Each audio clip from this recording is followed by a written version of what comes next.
Bismillahirrahmanirrahim. Assalamualaikum warahmatullahi wabarakatuh.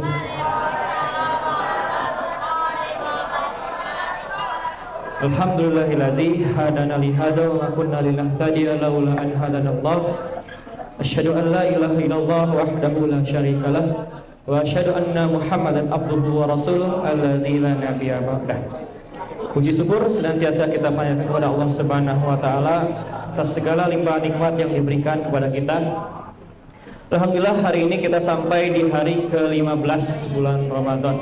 Insyaallah para patriot SMP Darul Hikam, pada kesempatan ini Bapak akan membawakan tema yang berjudul Ramadan, bulan pengendalian diri, ya.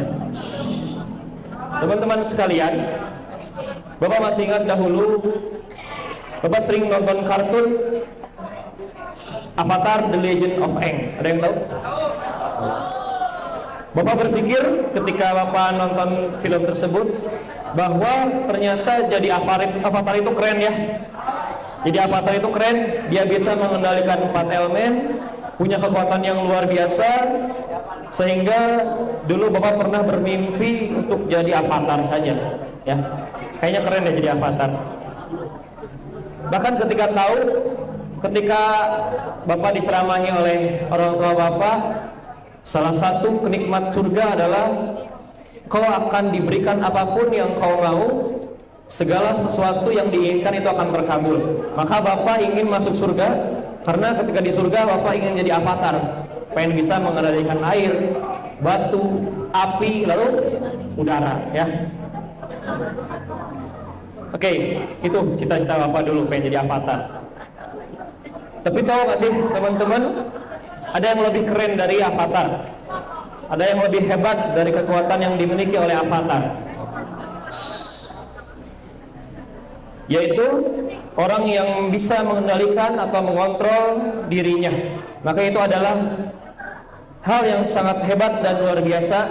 Maka ketika seseorang itu bisa mengendalikan dirinya atau hawa nafsunya, dikatakan bahwa peperangan itu adalah jihad yang kecil, perjuangan yang kecil. Jihad yang besar adalah ternyata jihad melawan hawa nafsu sendiri.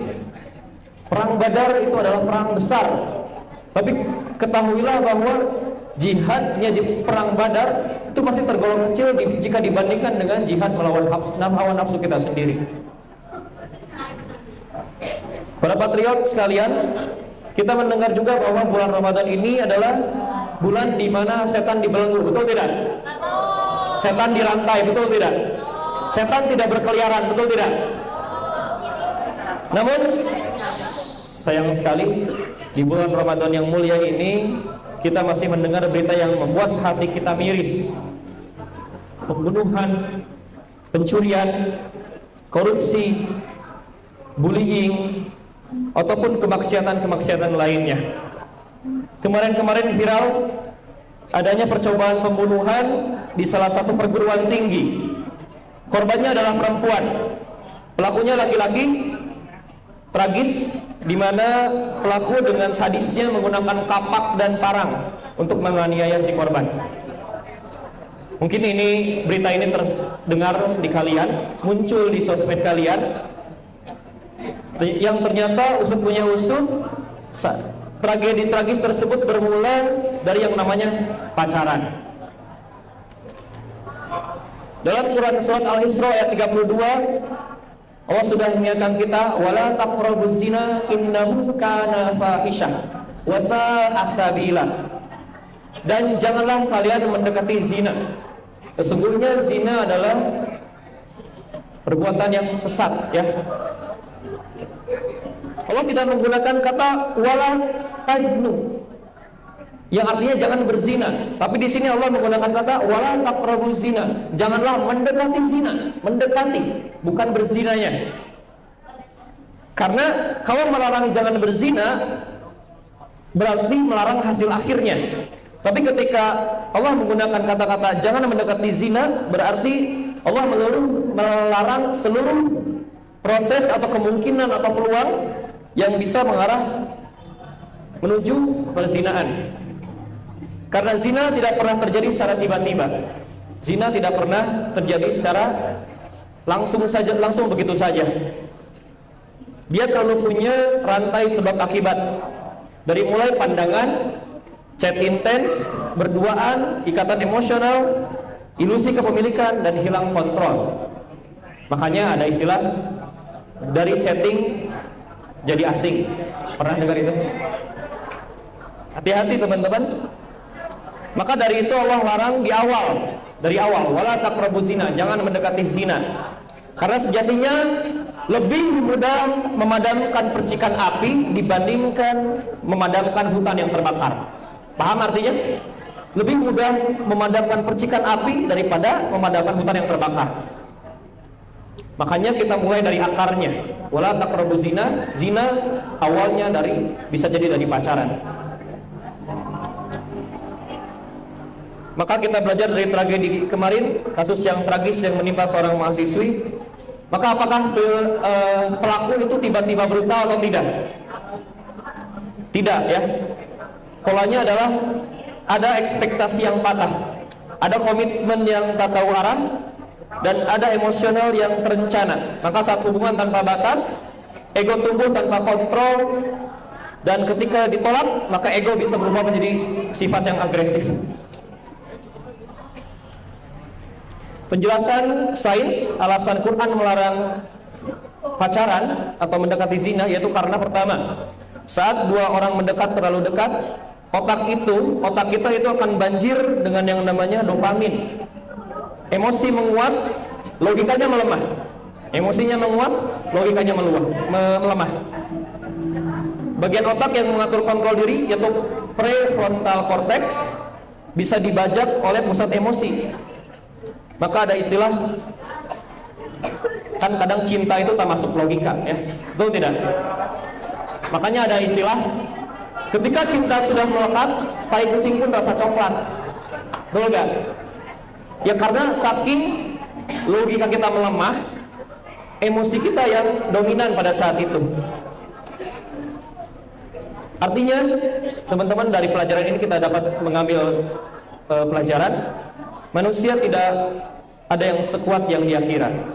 Makanya Allah nggak pernah bilang boleh main di tepi jurang asal jangan jatuh.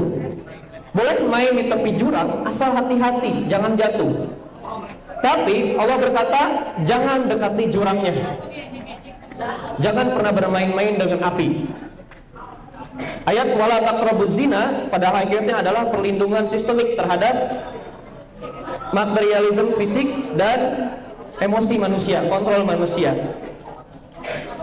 Kasus kekerasan disebabkan yang terjadi itu karena manusia kehilangan panduan rasionalnya dalam mengelola perasaannya.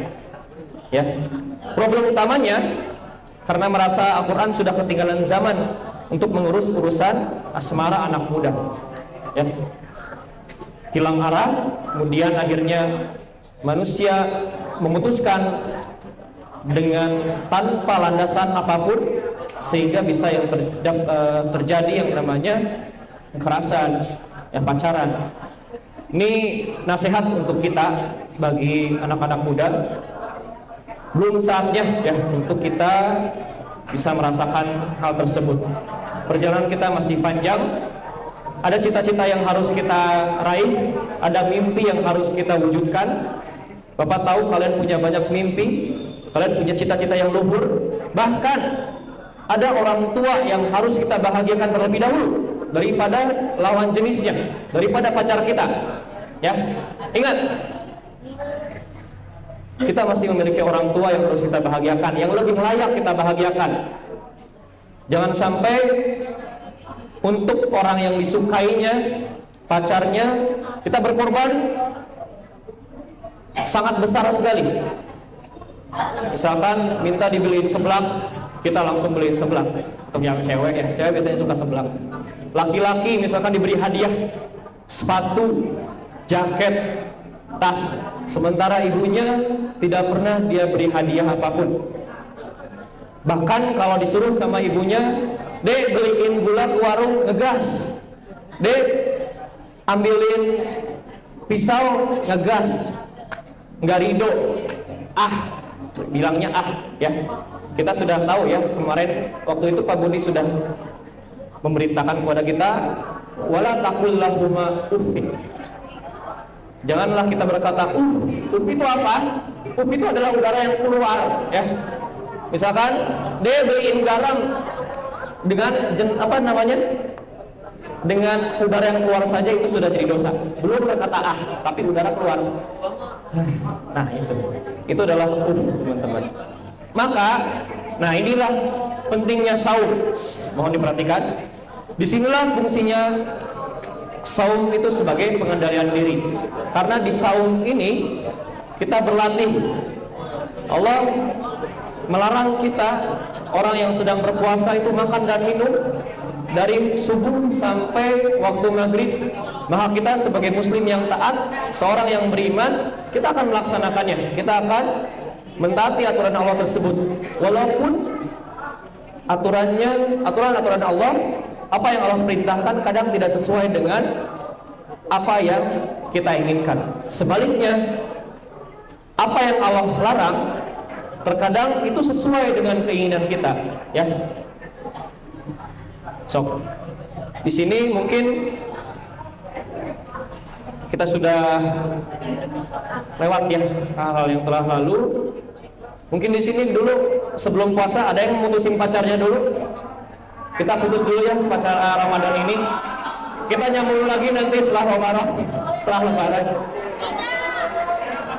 Orang yang sukses dalam menjalankan saum, paham tentang esensi saumnya, maka ia akan meninggalkan hal-hal yang terkait dengan dosa ya. Maka saum akan menjadi perisai baginya, maka saum akan menjadi penghalang bagi dirinya. Maka inilah mengapa mengapa Ramadan adalah bulan pengendalian diri.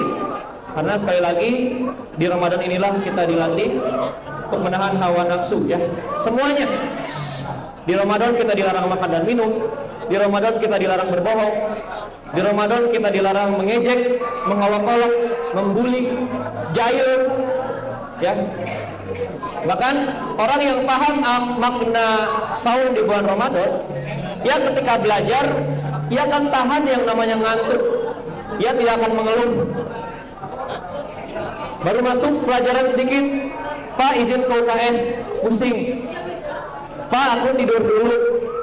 Pak ngantuk. Orang yang paham makna Ramadan sesungguhnya, ia harusnya paham. Lapar saja, haus saja bisa ia tahan. Apalagi rasa malas, rasa ngantuk, ataupun dan yang lainnya. Oke, mungkin itu yang dapat Bapak sampaikan. Pesan Bapak adalah, mumpung masih muda, kita maknai Ramadan yang mulia ini dengan sebaik-baiknya. Saum mengajarkan kita arti dari pengendalian diri itu tersebut, bahwa sesungguhnya kita yang memiliki hak atas diri kita, kontrol diri kita yang menentukan ya. Segala sesuatu itu pasti ada pilihan ya. Setiap waktu kita pasti dikasih pilihan oleh Allah Subhanahu wa taala. Kita mau taat atau mau maksiat. Itu kita dengan sadar yang memilih ya. Jangan sampai kita menjadi orang yang menyesal di kemudian hari. Jangan sampai kita menjadi orang yang menyesal seperti orang-orang kafir di neraka. Wa qalu law kunna nasma'u aw naqilu ma kunna fi ashabis sa'ir. Andaikan dahulu aku mendengarkan orang-orang yang menyeruku, aku berbuat baik, pasti hari ini aku tidak akan berada di neraka ini. Itulah penyesalan orang-orang kafir, dan itu terlambat ya. Kalau sudah menyesalnya di neraka itu terlambat. Kalau menyesalnya di dunia masih ada waktu untuk bertobat. Itu saja yang dapat saya sampaikan. Aku qouli hadza wa astaghfirullah li wa lakum. Wassalamualaikum warahmatullahi wabarakatuh.